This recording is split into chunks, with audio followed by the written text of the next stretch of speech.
Ang video na ito mga kaubayan ay oras na naman po ng pagpapakain ko ng aking mga alaga. Kaya samahan nyo po ako mga kaubayan at yung pang lalaki ng aking mga alaga. Oh.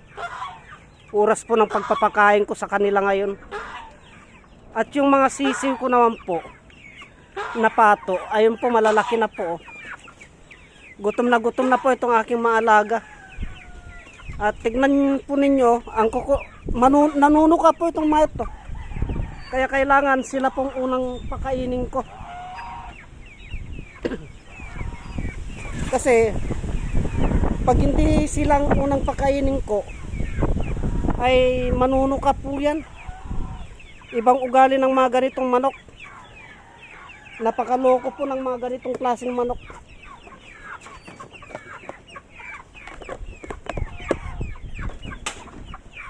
Mas makukulit po.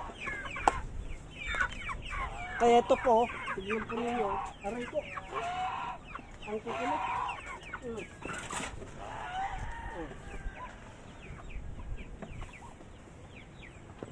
Masahol pa po sila sa mga sisiw na maliliit. Yan. Magta-3 kilo na po bawat isa niyan mga kaubayan. Hindi naman kami madalas magkatay dahil nagsasawa naman po. Kaya ang susunod na pagkainin ko naman po ngayon ay itong nasa taas. Itong nasa taas naman po. Kasi gutom na din po itong mga ito. Isa ring makukulit itong mga ito.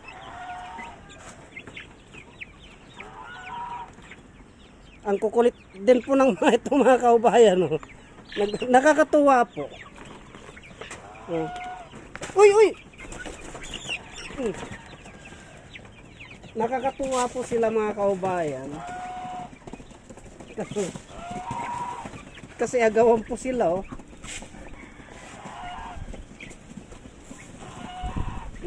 Tignan po natin. Oh. Ganyan po kakukulit yung mga yan. Kaya maganda pong mag-alaga ng ganito mga kaubayan. Nakakalibang din po. Ang susunod naman nito ay itong si gansoy ko. Ang susunod na lalagyan ko mga kaubayan ay itong pagkain ng gansa ko. Yan po siya. Yung pinggan niya, itinawb na niya po. Kasi wala nang laman. Eh.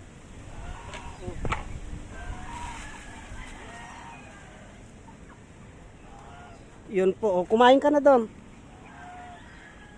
Oh, andun na yung pagkain mo. Kain ka na. At mag-exercise tayo. Ito, ngayon po ang schedule namin na mag-exercise mga kaubayan ni gansoy ko. Antabayanan nyo po yung pag-exercise po namin. At ang pagkainin ko naman po ngayon ay itong mga ito.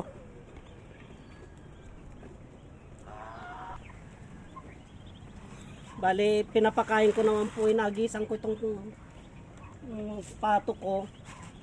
Nakakatuwa po yung mga sisiw ko mga kaubayan. 10 po yan, nabawasan ng isa. Siguro nadukot ng daga. 2, 4, 6, 8, 9, siyam na lang po. Nabawasan po ng isa mga kaubayan. Nadukot po ng iba yan. Kaya ganyan. Ay nadukot ng daga.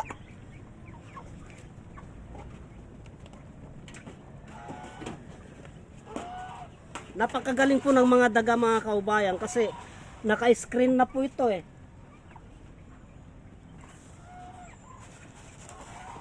Naka-screen na po ito. Nadukot pa nila yung isa.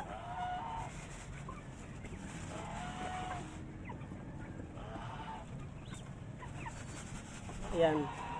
Ang kasunod naman po niyan mga kaubayan ay papalitan ko po itong tubig nila. Yan po. Papalitan ko po yung tubig.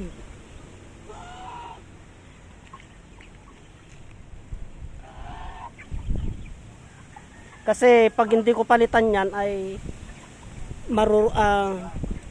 marumi na eh. Kaya papalitan ko po. Bali magpapalit po ako ng tubig.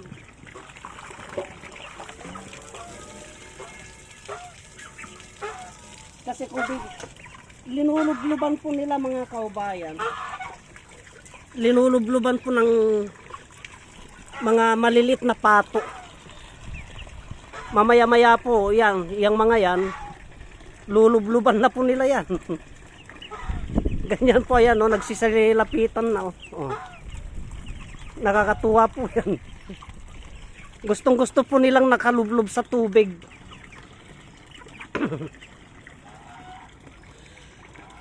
Ang pag-alaga ng ganito pag pansarili lang mga kaubayan ay konting tiyaga lang.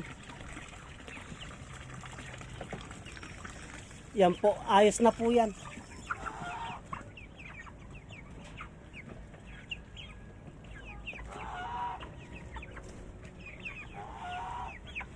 At naliligo na po sila tuwang-tuwa.